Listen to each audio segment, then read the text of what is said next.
So I've often heard it said in gender analysis that men are the enforcers of patriarchy, while women act as its perpetuators. I mean, historically, men have held the primary role in maintaining and regulating gender hierarchies through like legal and financial authority, social norms, and even coercive control.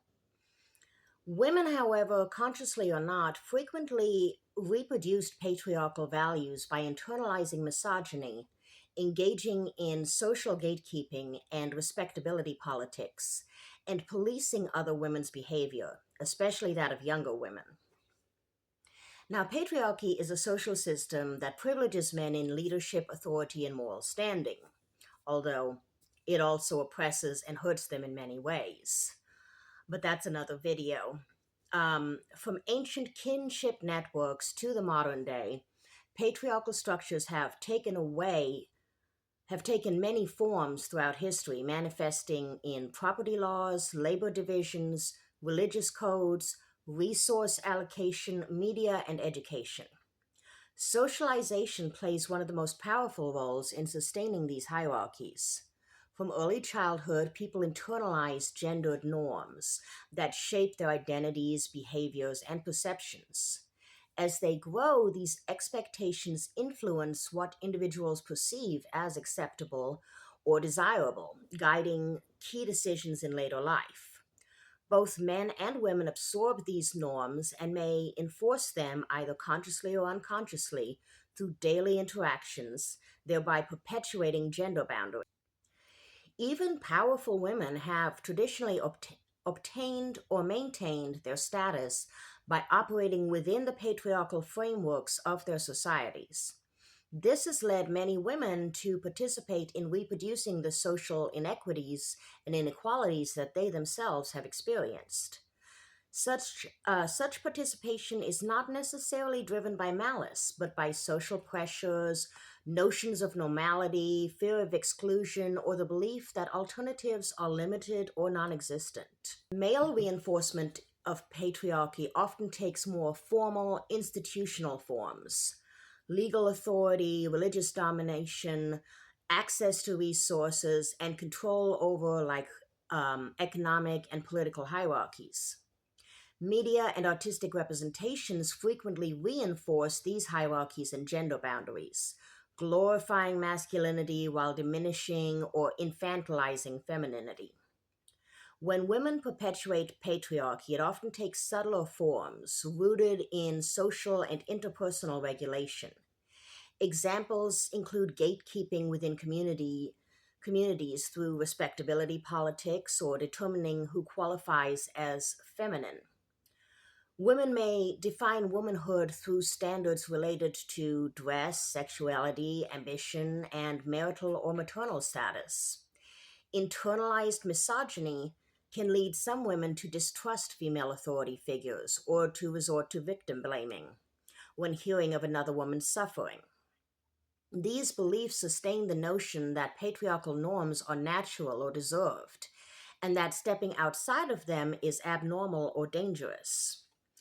It is important to recognize that women's complicity often emerges under conditions of constraint, where survival or social status depends on conformity. Moreover, enforcement and perpetuation intertwine in a feedback loop that reinforces power and suppresses alternatives. Intersectional factors such as race, class, sexuality, and nationality also shape how patriarchy operates across different contexts and historical moments. Saying that men are the enforcers of patriarchy while women are its perpetuators reflects a general trend in history and society, but not an absolute rule. Both men and women have participated in both roles, though in modern societies, particularly in the United States, these gendered patterns seem to remain very prevalent. Examining gender dynamics through this framework raises complex questions about agency and accountability. There is a complex and varied range, for instance, of women who perpetuate misogyny and patriarchy on other women. You have all the way from like a well meaning mother who tells her daughter that she needs to cover up for her safety to someone like Ghislaine Maxwell, and we all know what she did. So there is a very wide range here that we're talking about. But patriarchy exerts power over everyone by constraining choice. But individuals still do make decisions within these limits. And internalized oppression does not excuse harmful behavior. Rather, it illustrates how power operates through both domination and consent. Understanding complicity in this way enables accountability without demonizing entire groups. Addressing patriarchy requires a multi layered approach. On the individual level, self reflection is essential to uncover biases and challenge gatekeeping in personal and professional settings. Education and media literacy can build awareness, empathy, and critical thinking. On the institutional level, organizations should audit policies for gender bias, ensure pay equity, and promote diverse leadership to dismantle structural inequality. At the community level, movements for gender equality must avoid replicating the hierarchies they seek to dismantle.